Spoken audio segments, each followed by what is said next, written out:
class today. Okay, so we'll continue from where we stopped last week. Projectile motion. So when we were doing projectile motion last week, I think I stopped at where we're exmachinating all of those parameters we have here on my diagram. So here I have my theta, which is my angle of projection. I have my u, which is my initial velocity or velocity of projection. And then my r is the range, that's the horizontal range. I explained all of that last week. And then the h here is my maximum height. And this is my y component and my x component. So now here is my u. I said all of this, they're going to be resolving them to the horizontal and vertical component. Horizontal and vertical component. So the first thing I would like to do is I'd like to resolve this my initial velocity to the horizontal and vertical component. So I already explained this last week, so I'll just be rewriting it. Horizontal component of initial velocity. So the first thing I'm doing is initial velocity. So the horizontal component of initial velocity will be ux. That's this side. So ux will be equals to u cos theta. If you don't understand this, you can go back to the lessons we did last week, and then you'll see the explanation there. So now for the vertical component of my initial velocity, that's the vertical component of my initial velocity, which is going to be uy, equals to u sine theta.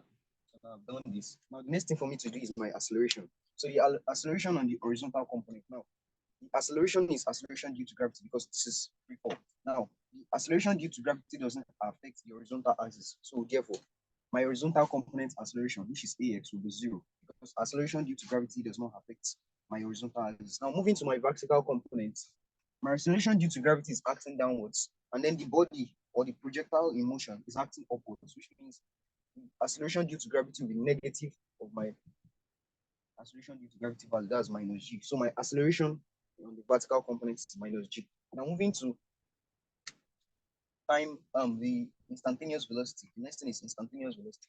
So the instantaneous velocity on the horizontal component. Now, for me to calculate my instantaneous velocity, I say v is equals to u plus at. Now, what is instantaneous velocity?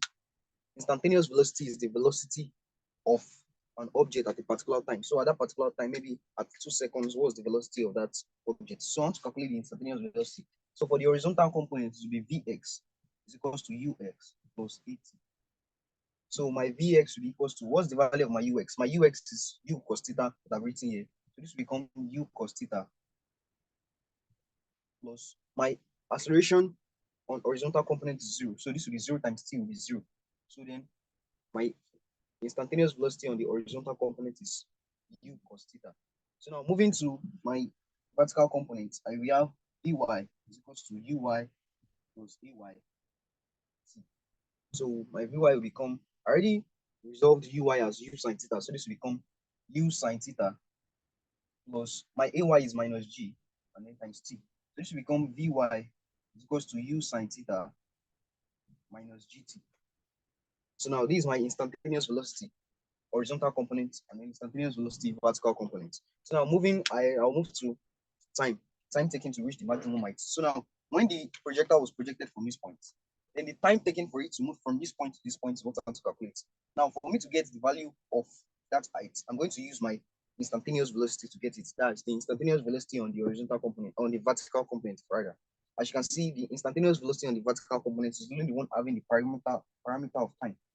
The instantaneous velocity on the horizontal component does not have that parameter. So now at this point, when my projectile is on its maximum height, the instantaneous velocity will be 0. Why? Because acceleration due to gravity has acted on the velocity of it and then has resolved the velocity to 0. So now it is experiencing a free fall. So here my vy will be 0 at maximum height. So now at maximum height, vy equals to 0 at max height. So since vy is equals to 0, I'll say 0 is equals to u sine theta minus gt. So yeah, I can bring gt to this side and I'll have gt is equals to u sine theta. And here to find my t, I'll say t is equals to u sine theta over g. So now this is the time taken to reach the maximum height. I've calculated that. So I've calculated my initial velocity, horizontal and vertical components, acceleration, horizontal and vertical components, instantaneous velocity, horizontal and vertical components, and then my time taken to reach the maximum height.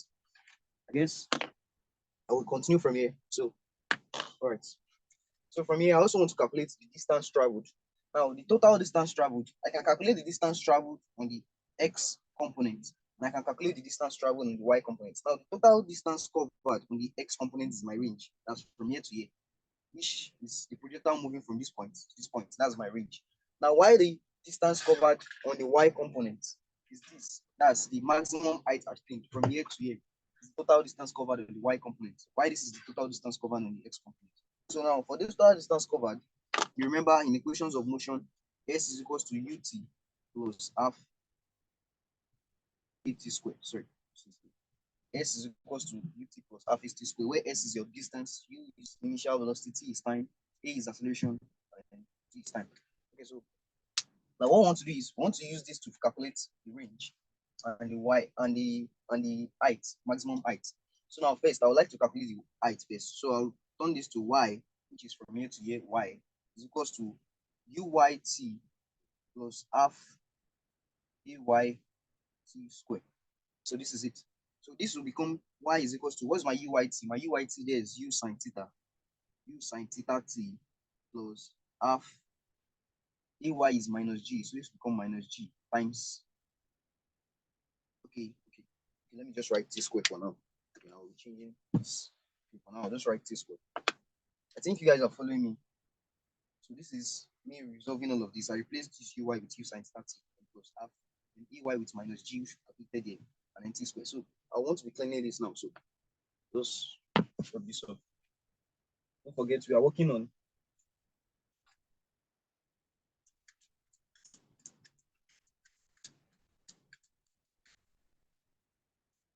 we're trying to calculate the total distance covered on the vertical component.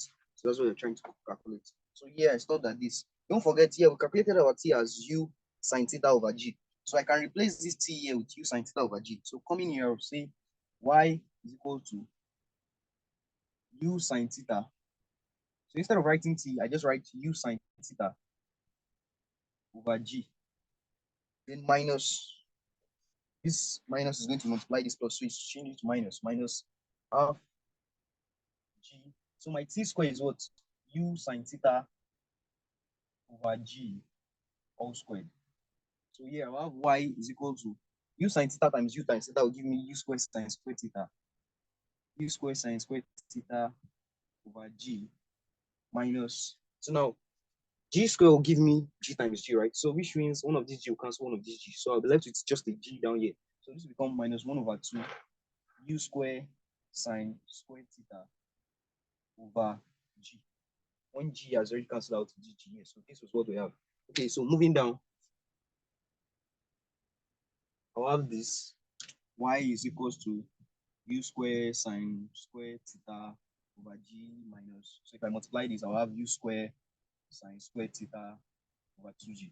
So yeah, I can just subtract using LCM. The LCM here will be 2g, and then g in 2g is 2 times this. So I'll have 2 u squared sine squared theta, then minus 2g in 2g is 1. So 1 times this, I'll have u squared sine squared theta. So this will just give me, when I multiply 2 u squared sine squared theta minus u squared sine squared theta, it will give me u squared sine squared theta over 2g. So now this is the value of my height on the, that's total distance traveled on the vertical component. And then the total distance traveled on the vertical component is my maximum height, which means the formula for calculating maximum height in projectile motion h is equals to u squared sine squared theta over 2g. So now we've done this maximum height. You write this down somewhere where you can't forget, and then you follow all these steps. I hope you guys are following. So that's formula for calculating maximum height. Now moving downwards. So now moving downwards, I have to do that of x axis. So now you take notice of something. When I was working with this t on my vertical component, I used this value, that's total time taken to get to the maximum height, which is u sine theta over g. Now for me to calculate that of x component, now if you look very well, if you notice, it is moving from here to here, which is, it moves from here to this place and then back to this place. And then if you watch very well, you see this part is the center of the projectile. That's the midsection of this projectile. So which means if it takes u sine theta over g seconds to get to this maximum height, then for it to get to this point, to take 2 times u sine theta over g. So are you guys with me? So which means for the projectile to move from this point to this point, which you can call total distance traveled. I'll write that in capital T, will be equals to U sine theta over G times 2, which will give me 2U sine theta over G. So now, to calculate total distance traveled by a projectile, use this formula. To calculate total time taken to reach the maximum height, use this formula. So the total time taken to reach the maximum height is small t. Total time traveled is capital T. So total time traveled during the journey, or total time taken, 2U sine theta over G. Why the time taken to reach the maximum height, which is here, is U sine theta over G. So now what I want to calculate is the distance on the x component, or the horizontal component, which is from here to here. So I'm going to be using this capital T instead of this small t. So also doing the same thing I did for this, for the vertical component, which is s is equals to ut plus half et squared. So this will become x, which is my horizontal component, is equals to ux t plus half bx t squared. Don't forget my ax is equal to 0. Yes, the acceleration on the horizontal component is 0, which means all of this here will become 0. So now this will become x is equals to, my ux is u cos theta. And then what is my t? My t is my t is 2u sine theta. Don't forget, I'm using this. My u is 2u sine theta over g. So now, moving forward, I'll say, okay, I think I'll just continue from here. So I'll say u times u will give me u squared. Then I have cos theta times 2 sine theta. So this will give me 2 sine theta cos theta over g. Now, you remember when you're doing trigonometry, there's part where you say 2 sine theta cos theta. If you did further maths, I hope you guys did further maths in secondary school, even in mathematics. So you have this. Anyway, you have 2 sine theta cos theta. This is equal to sine 2 theta. So now, instead of me writing 2 sine theta cos theta, I'll just replace it with sine 2 theta so that I'll shorten all of this. So let's say u square sine 2 theta over g is equals to my x. And what is my x? My x is my range. So which means my range is equal to u square sine square theta over g. Now we have a formula here. Time taken, total time taken to cover, or total time covered by the projectile, maximum height achieved by the projectile, and then range of the projectile. And we also have another one, which is t is equals to u sine theta over g, which is time taken to reach the maximum height. So if you have these four, you just put these four at the back of your mind, you write it somewhere where you can't forget it. And then you have this, because these are the formulas you're using. These are the formulas you're using when working with calculations in your UTME questions. You have maximum height achieved, total distance traveled, total time taken to reach the maximum height, and then range, and the horizontal range of the projectile. Okay, so now let's take working examples. Okay, so example 1 is from 2022, question 22. Okay. The question says, if the time of flight of a projectile, I'll be cleaning this off in a few minutes after calling. If the time of flight of a projectile is 96 seconds and it is fired at an angle of 50 degrees to the horizontal, calculate the horizontal range through the point of projection. Okay, so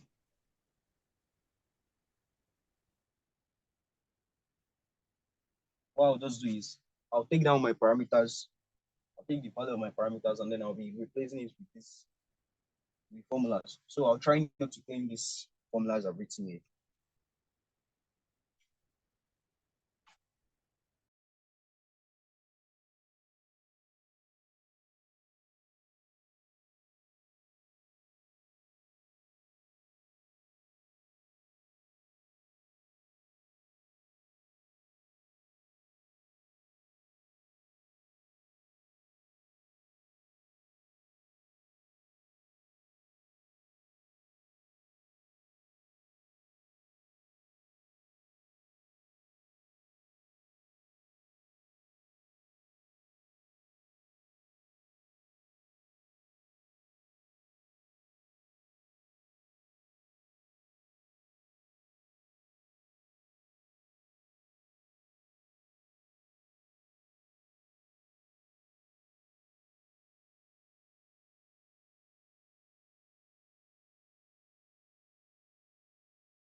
All right, so here are the formulas written here on this side of the board.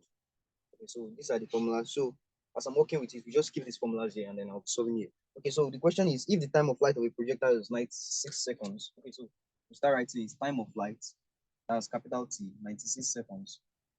And it is fired at an angle of 50 degrees to the horizontal, which is my theta, which is angle of projection is 50 degrees to the horizontal. Calculate the horizontal range to the point of projection. That's horizontal range is capital R is what you asked us to find. Now we have three parameters in the question. First thing is time of flight. Second one is angle of projection, and the third one, which we are asked to find, is the range. So for me to find the range, first of all, I have to find there is no the initial velocity is not given in this question. So what I'll do is I'll say t is equals to 2u sine theta over g. So my t here is 96 seconds is equals to 2 times u sine 50 over g. Now in the question they say take g as 10 meter per second square.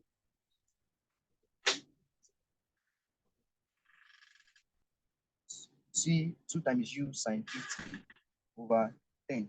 So here my t is 96 seconds. So what I'm going to do here is I'm going to cross multiply 96 times 10 is equals to 2u sine 50.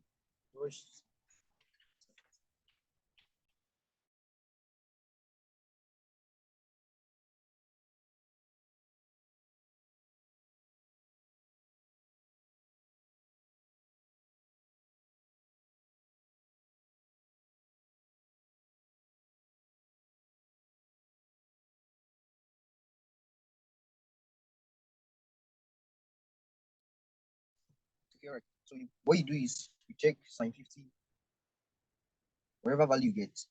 I didn't remember to bring come with my calculator today. So the value you get on your sine 60, sine 50, what you're going to do is you multiply it by 2. So let me say your sine 50 is 0.566, something like that. So you multiply it by 2, the value you get 960 equals to u, then you get something, maybe let me say 1 point, whatever you get, then you divide it by it. You also divide it by 960, and then the answer should be what you have. So now what you guys should do for me is you send the value of sine 50 after solving everything and calculating it. You should send the answers on the chat section of the meeting. All right, you just check what sine 50 is on your calculator. You press sine 50, you multiply it by 2. The answer you get, you divide it by 960. You should get the value of your initial velocity. So when you get the initial velocity, sorry, the value of your initial velocity, send it to the chat section of the meeting so you can work with it.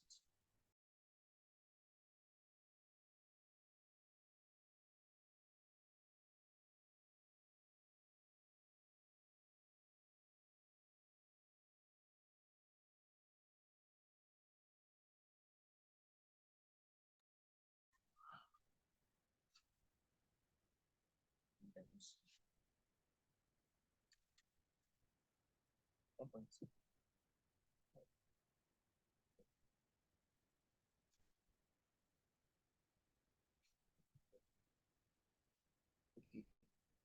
So I have 960 is equals to u times 1.53. So what I'm going to do is I'm going to divide this 960 by 1.53. So my u will be equals to 960 divided by 1.53. So I'll be having my answer as 627.5 meter per second. That's the unit of velocity. So I can just leave it like this, so I should just resolve it to whole number. I'll have 628 meter per second. Okay, so but then I'll be using this value in my calculations. Now we're not asked to find initial velocity in the question. We asked to find the horizontal range. So I'll just highlight this somewhere, and then I'll start calculating my horizontal range here. So the value and the formula by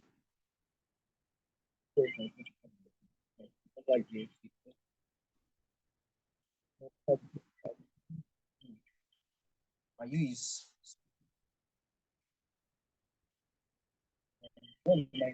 my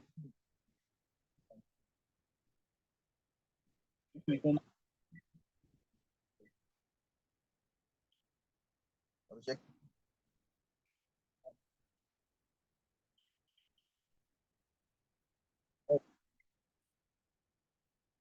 Right? And sin 100 divided by 10. So sin 100 will be giving me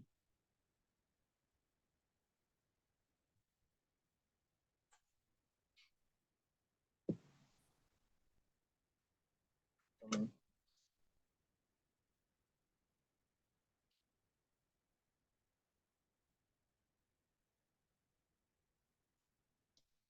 0.98. Sin 100 is 0.98. So I'll be multiplying what I have here.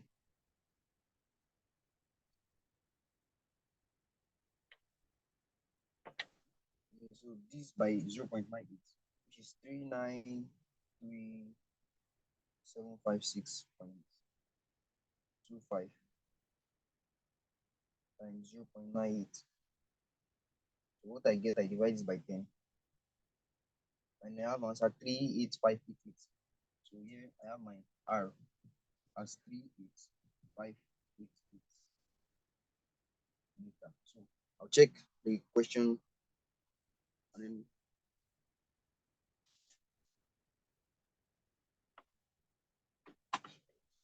so maybe probably one of our distance correct, but then it should be option C when we are approximating and all of that. Maybe if I use this approximation, then I'll get it.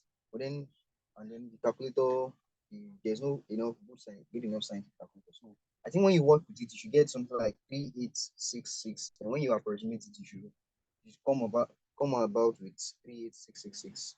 All of that. Or if we change this from 6 to 7.5, we change it to 3 whole number like this, we should get our answer. So the issue is from the approximation value. So the answer is option C. So we'll move to example 2. The projectile is fired from the ground level with a velocity of 300 meters per second at an angle of 30 degrees to the horizontal. Calculate the time taken to reach the maximum height. I'll be cleaning this up now. Okay, so calculate the time taken to reach the maximum height. Time taken to reach the maximum height is this value here, the formula here, the last one here, u sine theta over g. So that's what I'll be using. The initial velocity is 300 meters per second, and then the angle of projection is 30 degrees. So find the time taken to reach the maximum height, which is u sine theta over g. Question says take g as 10 meters per second square. So this will become 300 times sine 30 over 10. So this will become 300 times sine 30 is 0.5 divided by 10. So this will give you 150 divided by 10. And this will give you 15 seconds. So you have your answer as option D, 15 seconds.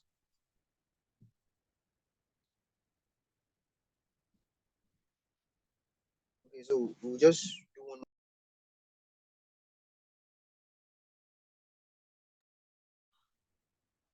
do one more topic and then one more question and then move to the next topic. So the last question is, if a projectile has a maximum range of 36 meters, find find the speed of projection. Take g equals to 9.8 meters per second square. If a projectile has a maximum range of 96 meters, find the speed of projection. Okay, that's right. I forgot to tell you that for you to get R max, that's maximum range. For you to get the maximum range of a projection, you have to project the projectile at an angle of 45 degrees.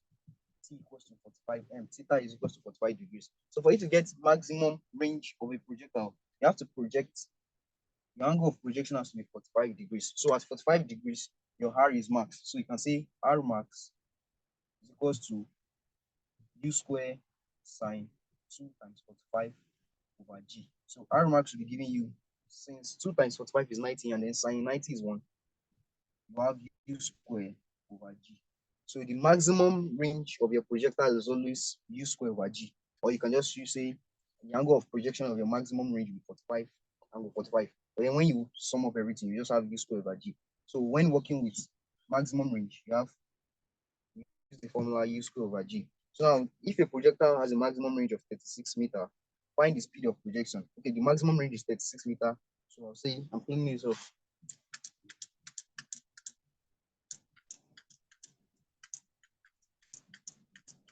So yeah, the maximum range is 36 meters. And then I'm asked to find the angle of projection. It says take G as 9.8 meters per second. So for me, I'll just cross multiply I'll say 36 times 9.8.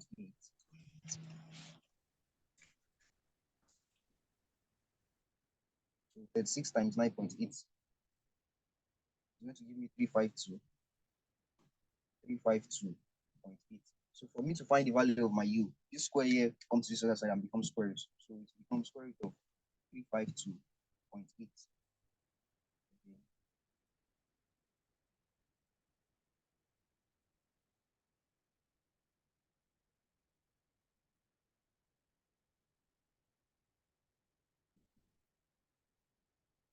Okay, square root of 352.8 is 18.78. So u is equals to 18.78 meter per second. So back to our question.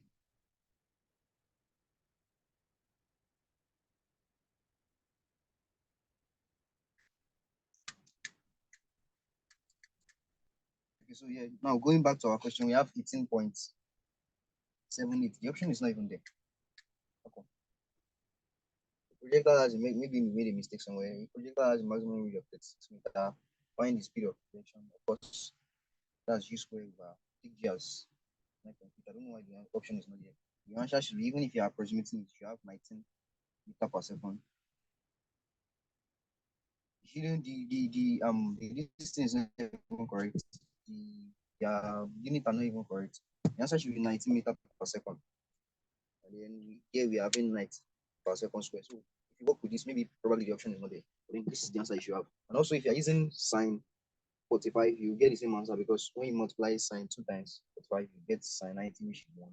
And then you multiply u times 1, which is u squared. Your g is 9.8, so you multiply 9.8 by this. When you find the square root of the answer, you should get this 19 meter per second. So the answer is not in the option there. Okay, so we'll move to Newton's law of motion. Newton's law of motion.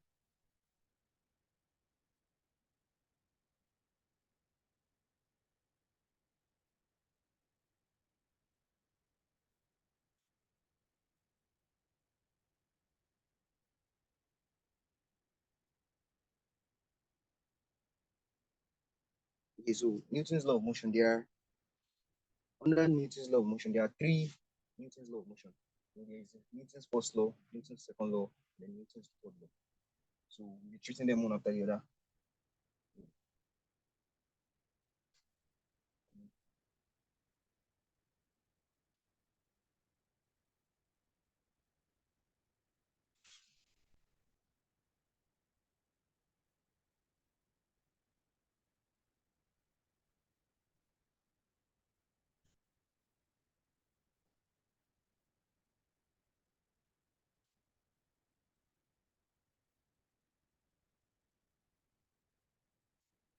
So Newton's law of motion.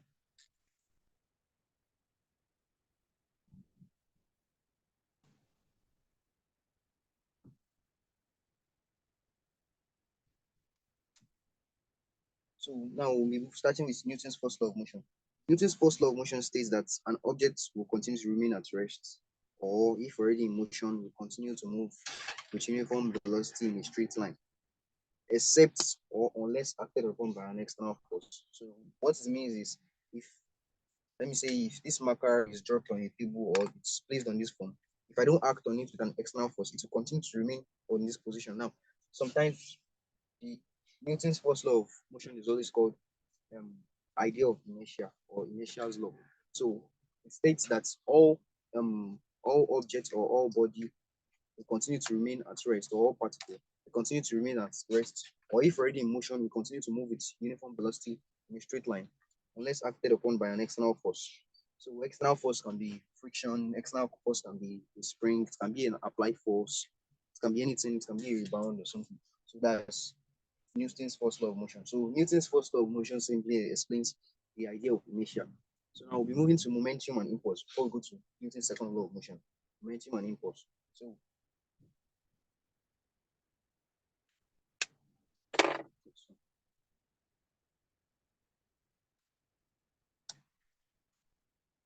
So momentum and impulse. So we need this before we explain our Newton's second law of motion. So moving to momentum, momentum is the product of the mass of a body. Momentum is the product of the mass of a body and its velocity. So the product of the mass of a body, it is represented with P like this. So momentum is equals to mass times the velocity of that body. Mass of the body times its velocity. Now momentum is a vector quantity. It's a vector quantity, and then its unit is kilogram meter per second, like this. Kilogram meter per second. It's represented with P, and it's a vector quantity. So you can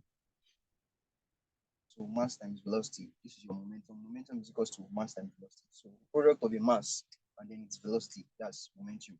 So now moving to impulse. What's impulse? Impulse is simply the product of the force applied on the body and the time which it takes to act. So impulse is represented by I like this. It's simply the force applied force times the time which it acts. So impulse is measured in Newton seconds. Newton seconds this way. And then you can write it as F times S or F times T. Sorry. So impulse is force times the time at which it acts. So the force applied on that body and the time which it takes to act is your impulse. So impulse is also a vector quantity, while momentum is also a vector quantity. So now I'll just quickly explain this because we'll be needing it in Newton's second law of motion. So explain Newton's second law of motion. So that momentum and impulse. Momentum is product of the mass and velocity. Impulse is product of force and the time which is act. So now moving to Newton's second law of motion. Newton's second law of motion states that the rate of change of momentum with respect to time is directly proportional to the force applied on it, and it takes place in the direction of that force. Okay, what does it mean? It says the change of rate of momentum. When we are talking about change of rate of momentum means something is starting from an initial value to a final state, or from an initial state to a final state. So now, for momentum, we said momentum P is equals to M times velocity, right? So now we are talking about change of momentum. Change of momentum will be the difference between the initial velocity and that of the final and the initial momentum and the final momentum. So now what will be the final momentum? My final momentum is the product of mass times the final velocity. Final momentum. Why my initial momentum will be the product of mass times the initial velocity. So this will be initial momentum. So my change in momentum will simply be m times v, which is mv, minus m times u, which is mu. That's the final momentum minus the initial momentum. That's the change in momentum. The difference between the final momentum and initial momentum. That's my change in momentum. So now Newton's second law of motion states that the change in momentum with respect to time, that's over time, is directly proportional to the force applied on it and takes place in the direction of that force. So here is the representation of Newton's second law of motion, mv minus mu over t. So now this relationship, this formula, this Newton's second law of motion brings us the relationship between force, mass, and acceleration. And I'll show you in a minute. So now if I say F is directly proportional to the change in momentum with respect to time, then I can say, since M is common here, which is my mass is common here. So I can just come over here and say, and here I'll say F is equal to K, open bracket M, open bracket V minus U. That's because V minus U, M is common. This K here is my proportionality constant. And then proportionality constant is always taken as 1 in Newton's law of motion. That's Newton's second law of motion. My proportionality constant is taken as 1. So which means this K can become 1. And when it becomes 1, this will become M open bracket V minus U over T. Now remember from our laws of motion, equations of motion, we said V is equals to U plus AT. You can remember this. So now here I want to make T the subject of formula. The first thing I'll do is I'll bring U to this side. And I'll have AT is equals to V minus U. Because when this U crosses to this side, to change sign, V minus U. And then I'll divide through by T. And I'll have A is equals to V minus U over T. So now here we have V minus U over T. And then at this place, we say A is equals to V minus U over T. Our A is my acceleration. So I can say, I can replace this V minus U over T with my acceleration. So this becomes F is equals to M A. So which makes force become the product of mass and acceleration. So the Newton's second law of motion shows us the relationship between force, mass, and acceleration. That's from rate of change of momentum with time. And then it brought us to this.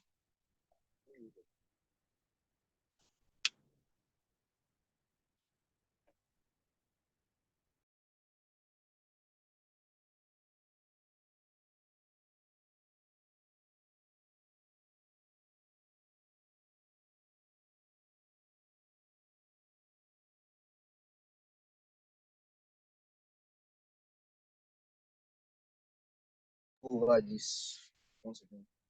Don't forget product sorry, momentum is the product of mass times velocity. And then I said Newton's second law of motion is the change of rate of momentum with respect to time.